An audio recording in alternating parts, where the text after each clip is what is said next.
Hi, I'm Steve, and welcome to the Vissensa Talks Podcast, where we talk to our community about navigating tech change and making forward-thinking choices.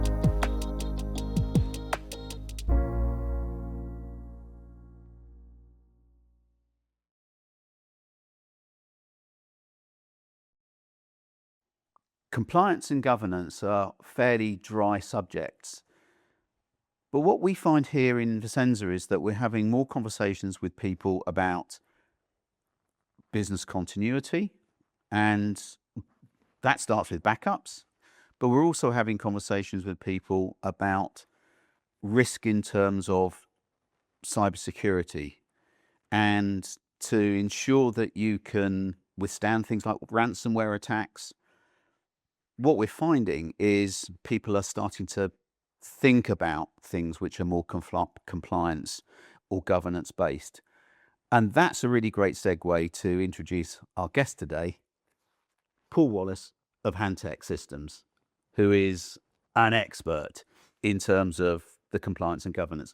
Paul, wonderful to have you here. Thank you. And I know that there's some really nice things, some great tips and tricks that we're going to be able to impart with our guests today. So thank you for coming along. Maybe to begin with, just tell us a little bit about Hantec Systems, the sort of things that you do for organizations and the work that you're doing. Yeah, thank you, Steve.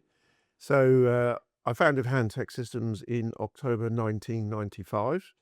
So we are over 30 years old now. Wow. So that's quite interesting. Initially, when I started the business, the main focus was just ISO 9001. Still the largest standard in the world in terms of number of organizations that have adopted the controls of that standard. And then as the years went through, I then started to add other ISO standards to my repertoire: 14001 for environmental, 45 for health and safety. And then in 2013, 27001 for information security. And then there have been many, many others along the road. I won't go through all of them because that'll take up the whole time. So that's how the business started. And then in latter years, certainly post-COVID, which is a phrase that we use a lot nowadays, don't we? Post-COVID, don't we? Pre-COVID. Certainly post-COVID, I've now been moving the business more into a governance area as opposed to compliance. And I find that a lot more interesting and fulfilling from my perspective. Brilliant. And do you think, talking about governance, do organizations approach you with no understanding of governance or little understanding of what the beginning and end of good governance looks like? Or do they have some idea and are effectively asking you about a particular piece of governance that they want your help? Because I know you go in and consult with those organizations and help them along the way. Yeah. The vast majority of people that approach us for the first time are looking specifically for an ISO certification. ISO certification is a consequence of what we do. It's not what we do.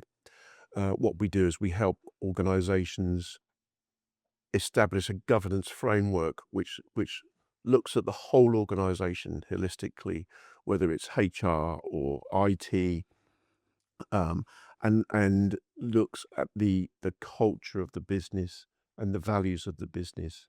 But the answer to your question is, initially they're coming to us because they want to fix a particular need, which is, I need this ISO certification.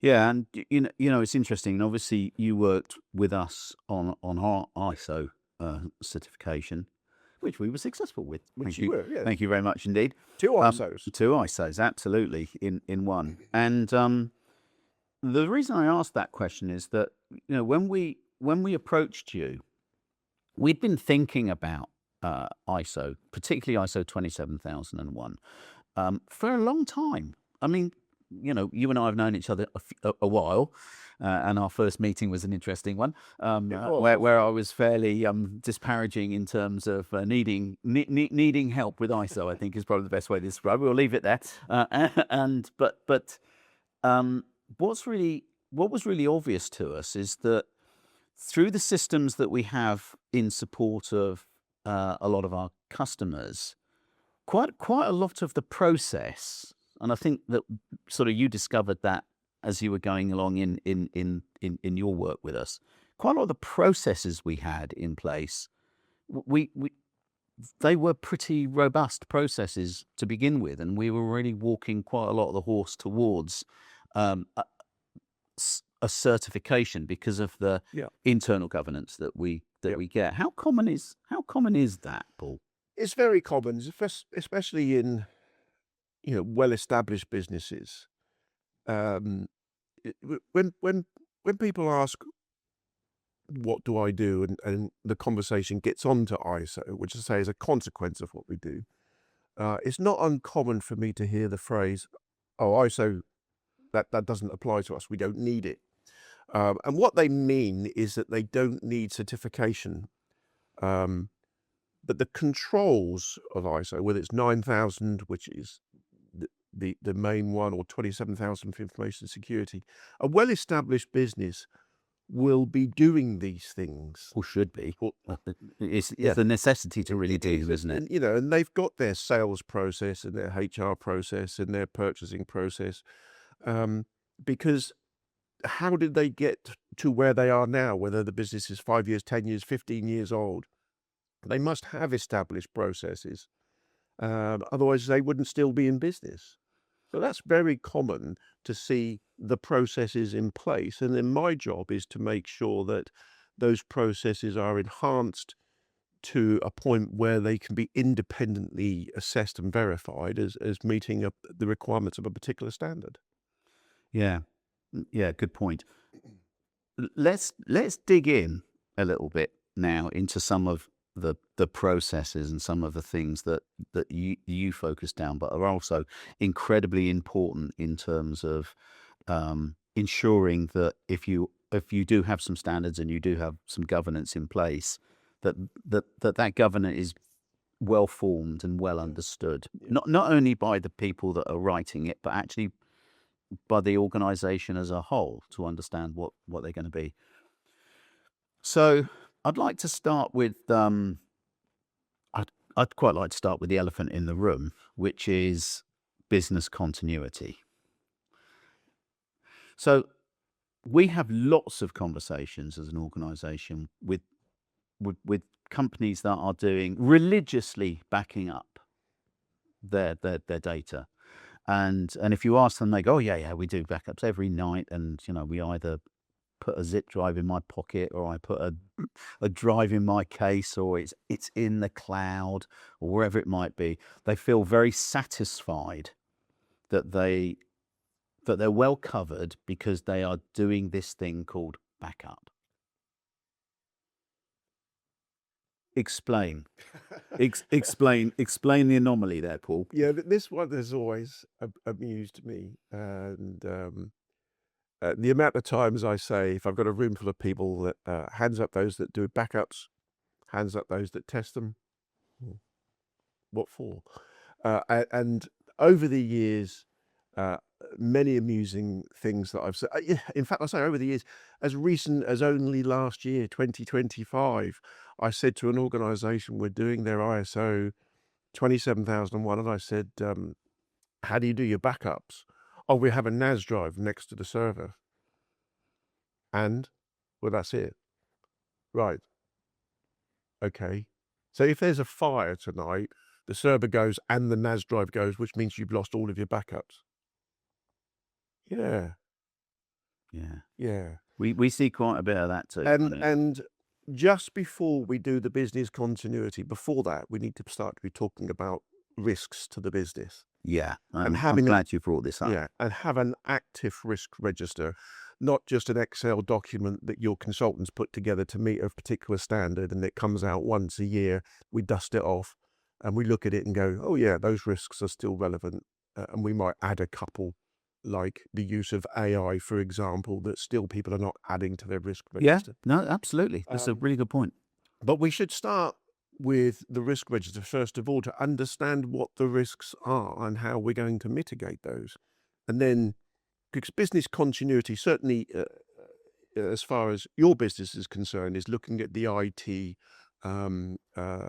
disaster recovery. But of course, business continuity is wider than that. And I know you know that because we've spoken about it many times. But yeah, can I tell you about a little incident that happened to me in January 2017 that really brought it home? Please. So I had another business at the time, and I said to my wife, it was a Saturday morning. I'll keep this story brief. I said, I'm just going down to the office to do the payroll. And I went down to the office and I started up my laptop, and my laptop was connected to the little time device on the wall that the staff would clock in and out on. I know that sounds very antiquated, but here we go, January 2017. Yep. Pre-COVID. Pre-COVID. and I clicked on the little icon, and I had a message on the screen which said, cannot find device. No. Oh, okay. So I went over to the device, made sure it was switched on, cables are still connected. Nope, cannot find device. And I don't understand what's going on. And to cut a very long story short, all of a sudden, this message popped up on my screen. I can't remember exactly what it said, but I do know that I was literally nearly physically sick. Right. I was, and I'm not overstating that.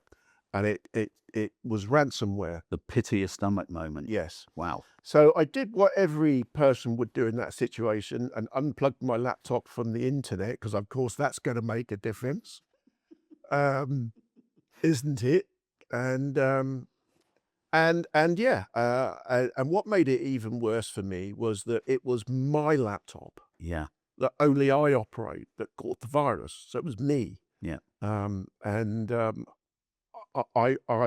was then and still am now advising people on cybersecurity, and I'm the one that pressed the button and downloaded the virus.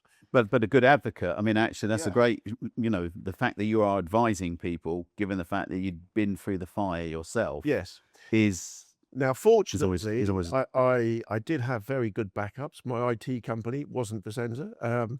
Were taking very good backups, and they were testing them on a regular basis. perfect.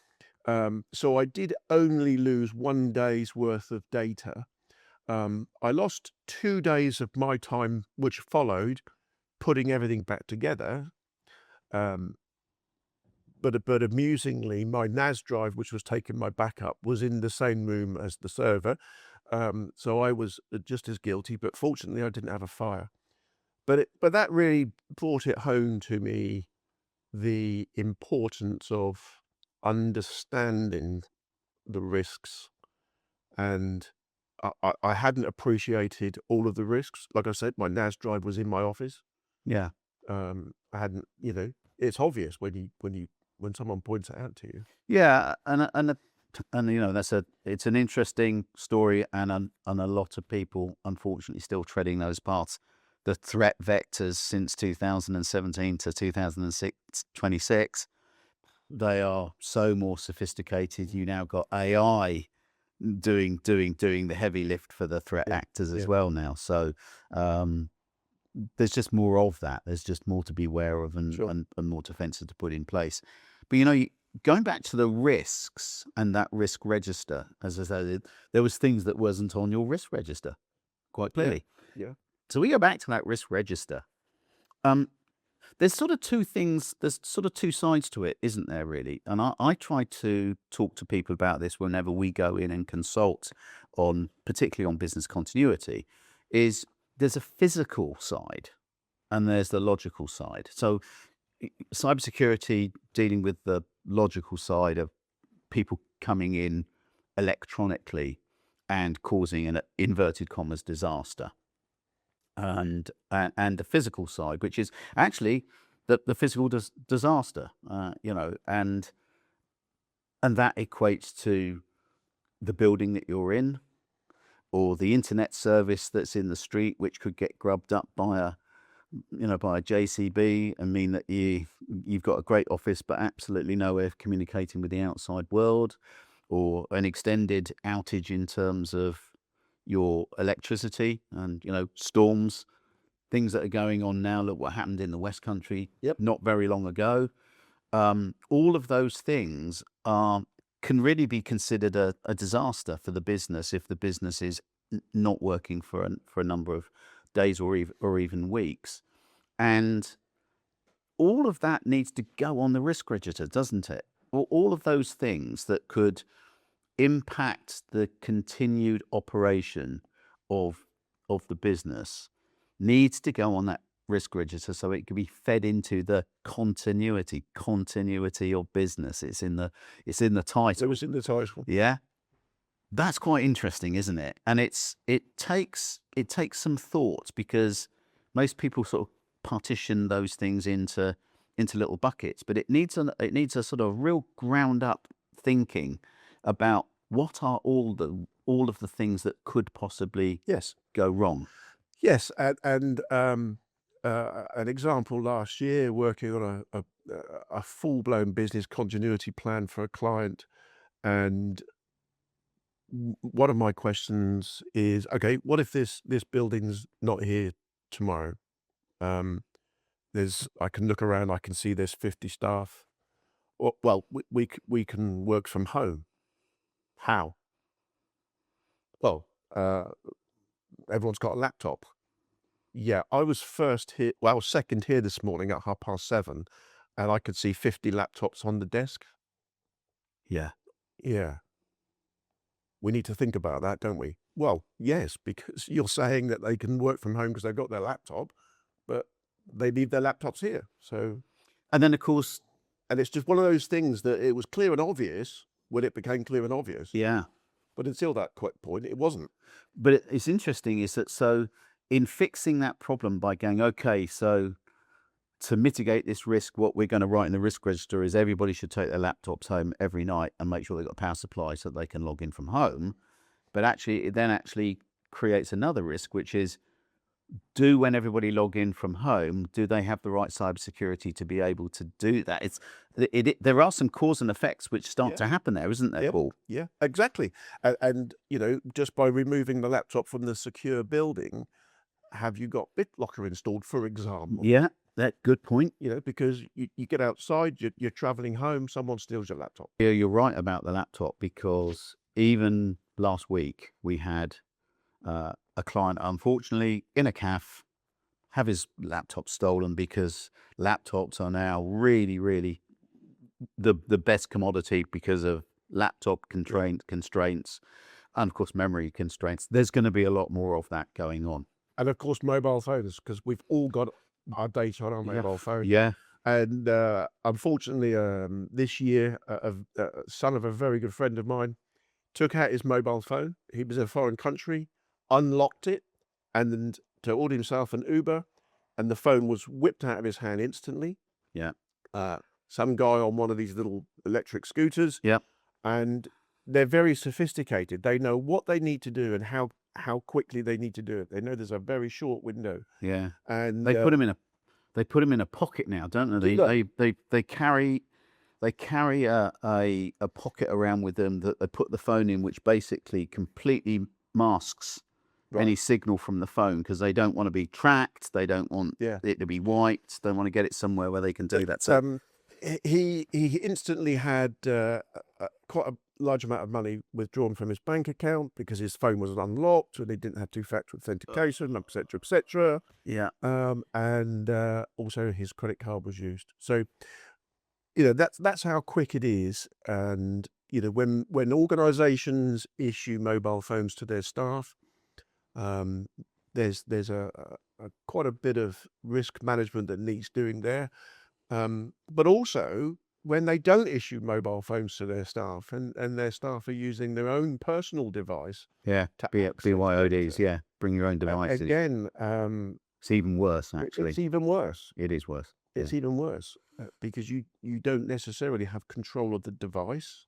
No, you don't. Of course, if it's a company device, you can have control of the device. Exactly. So these are the things, these are just some of the elements that need to be on the risk register and thought about and discussed. And as devices develop, you don't just put them on there once and go, oh, okay, we've now addressed BYOD. Well, hang on a second.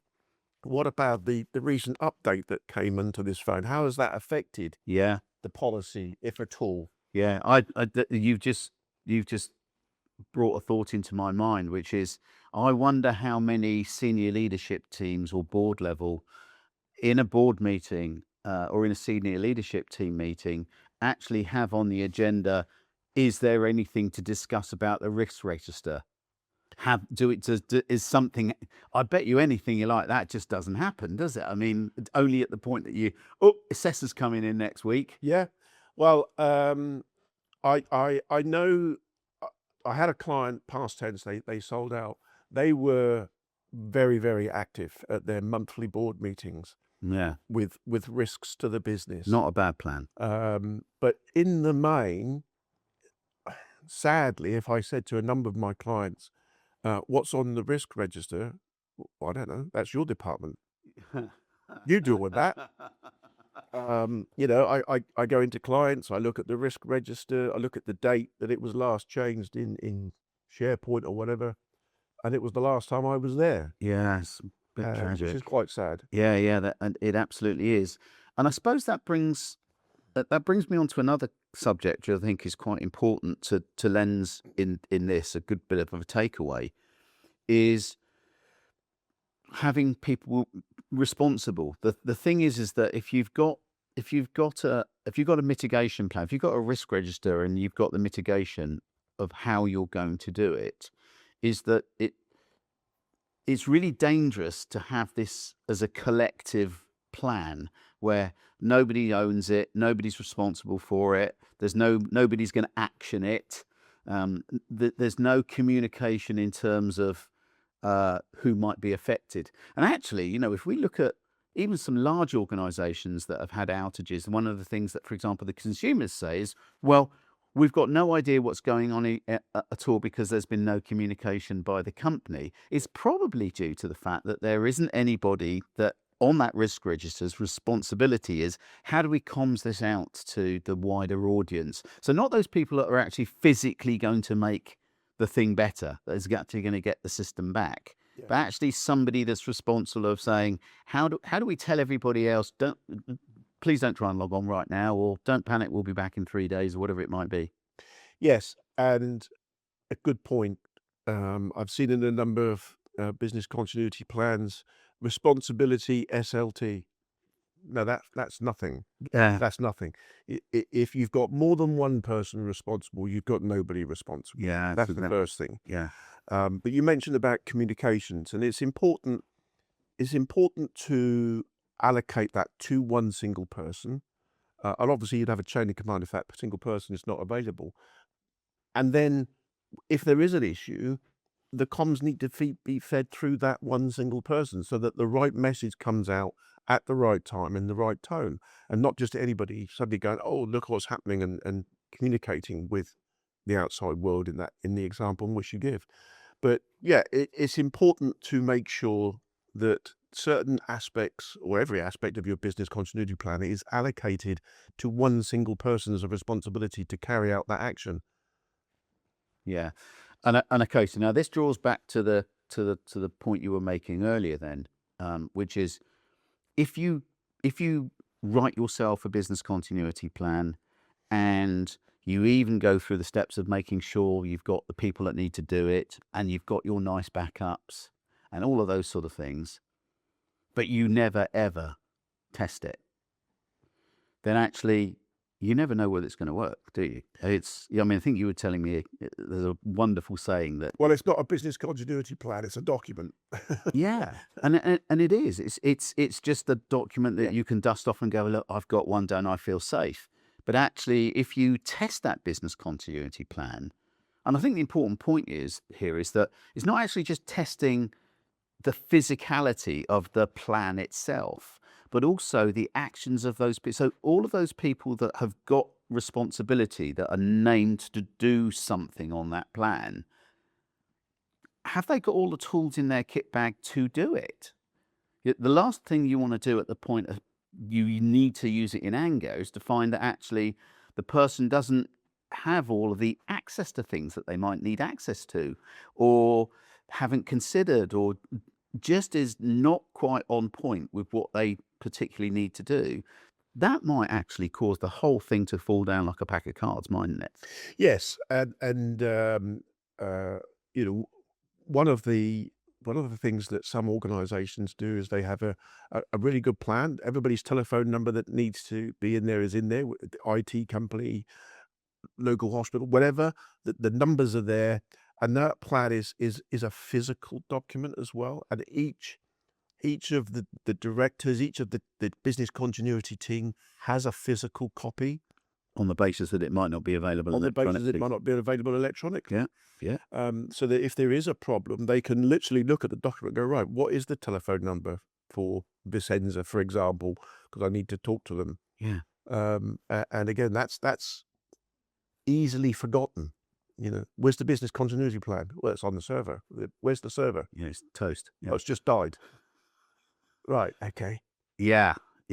Okay. How do we get it back? Oh, it's on the business continuity plan. It's on the business continuity plan. Yeah, we're in trouble at that point. Yeah. Yeah. And you talk about testing, and this is sometimes this can be quite a difficult subject to fully understand. How do we test something going wrong? Yeah, indeed. Now, some organizations can physically, if you like, switch off the server and see what happens. Not everybody can do that, but especially if all the information is in the cloud. It's called a black test. A black test. I didn't know that. Thank you. A black restart. Right. That is turn the damn thing off. Yeah. Figure out whether it comes back on. But data centers do it. One of the quickest, power. One of the quickest tests, of course, is just to walk up to any individual in the business and just go, "This has just happened. What do you do next?" Yeah.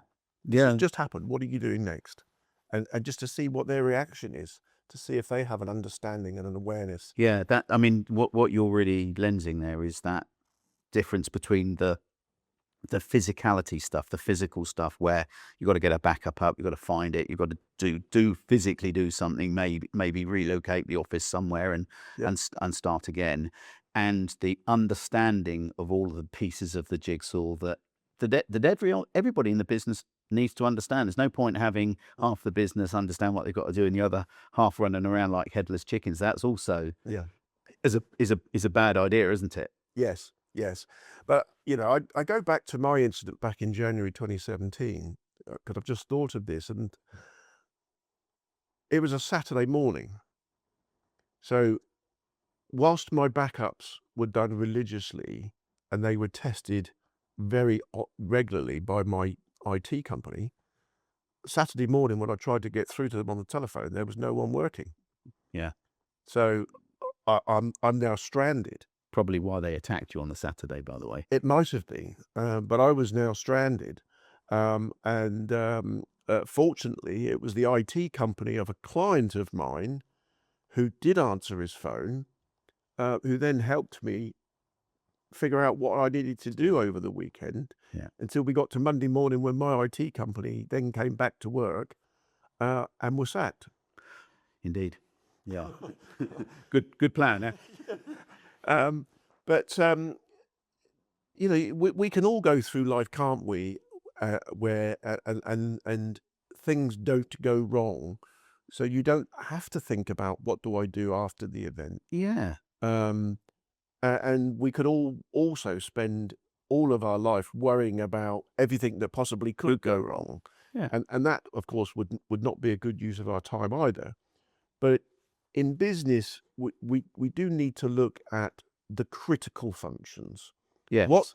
What is the absolute critical function? What stops this business in its tracks right now, stops it delivering its service to its customers, and therefore stops it being paid and takes it down the slippery slope of bankruptcy, for example?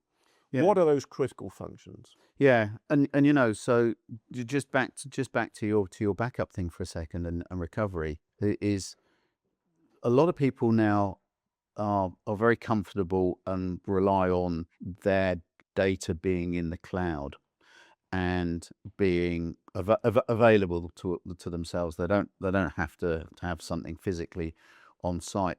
But one of the things that's quite interesting and still catching people out is that Amazon have outages.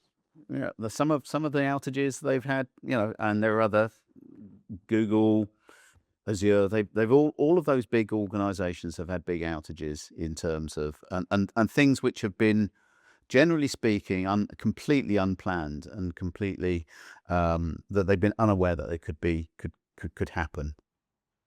In the Middle East, for example, right now is Amazon have got 3 of their data centers which are physically out because of drone attacks. But unless you have purchased from those organizations another data center in another region, then actually your data center is down.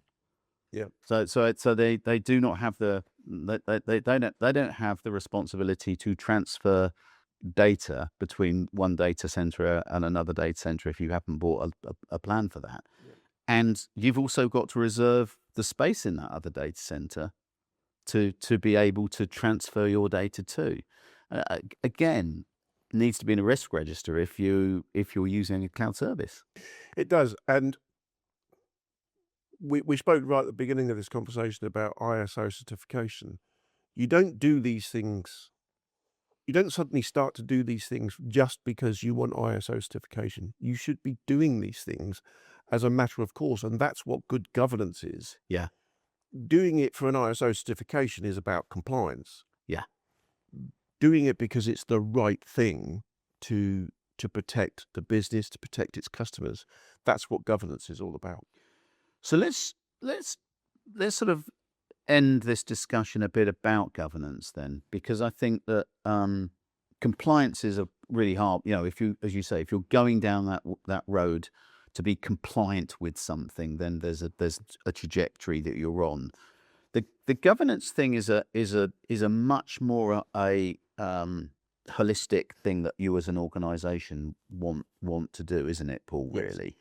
And what it's going to do is it's an internal check and balance, really, isn't it, in terms of the processes and procedures you've got that will ensure that your business is going to operate correctly, identify problems that may well be coming up, deal with your customers in a correct and well, manner. I always explain the difference between governance and compliance by saying compliance is doing the thing that is right. Governance is doing the right thing. And the two are very, very different. Yeah, they are. And it's about doing the right thing, every decision, every day. And it starts with your values. And that's where governance starts. What is it that really matters to you for this organization, for yourself, for your people, for your customers? Yeah. And for us, and I think that the interesting thing about sitting here talking to you today about this stuff is that we see through the propensity of organizations want to being more secure from a cyber perspective and being worried about the ransomware type approach from a disaster, and also from that business continuity type of approach to look at what they're doing, is that it starts to lend to them the things that they're supposed to be doing. And we find ourselves at the Vissensa here coming into much more contact with the broader business problem, the problem that, and you talked about AI right at the beginning, is that, unless you've got the right processes to point AI to do things that don't employ AI, this is the same. Unless you've got the right processes and that you know what good governance would look like, you're probably not in a great position to be successful at your business continuity plan, because there are inherently going to be gaps in it, isn't there? Yes, and we've got to make sure as well that we keep up, because it's one thing to say, oh yeah, I've got an AOA policy that I wrote 6 months ago. Well, AI changed 6 seconds ago. Yeah. Now, okay, it's not realistic to review your AI policy every single day, but it's also a bit silly to only review it once a year. Yeah, that's too long. Yeah, And it's, it's about understanding what are the risks to the business. Yeah, and it's interesting you say that, because actually in the press today is current government talking about legislation for the use of AI, and actually even down to chatbots, which I think is actually a bit of a I think they probably oversimplified that in terms of what a chatbot should or should not be allowed to do. But I sort of get the idea, and it's very much that message of, that it becomes into that review, doesn't it? It becomes part of a risk register. Yeah. Does our AI conform with what the current legislation says it is? And you can't review it every year if that stuff's moving faster. That's right. That's right. And virtually every day I'll go into an organization and there'll be a staff member using AI for something to complete the task that they're doing. And then I look to the business owner and say, what's the AI policy? Yeah. And they don't even realize that some of their staff members are using AI. Yeah. Yeah. And I think, again, this comes down to that governance question, which is about basically ensuring that there are people that are responsible, that in senior leadership meetings and board meetings, that there is a discussion going on about policy management and policy process and all those type of things, which start to then build that governance layer that then they can then build, if they wanted to do something like ISO, that they can build those things on, isn't it? Yes. And that's the sort of stuff that you're doing every day. Every day, yeah. Paul, wonderful bit of talking in terms of understanding a little bit more about a very, people call it really dry, but actually when you get into it, there's a lot of moving parts in compliance and governance and the ISO standards and stuff like that. So thanks ever so much for imparting some of that knowledge today, and I hope everybody that's been listening and watching has got something out of this. Yep, thank you, Steve. Pleasure. Thanks for tuning in to the Vissensa Talks Podcast. If you've enjoyed the discussion, hit subscribe for more conversation with our community on cybersecurity, AI strategy, and future-focused business thinking. And if you've got questions or want to continue the chat, comment below or email me at sales@vissensa.com.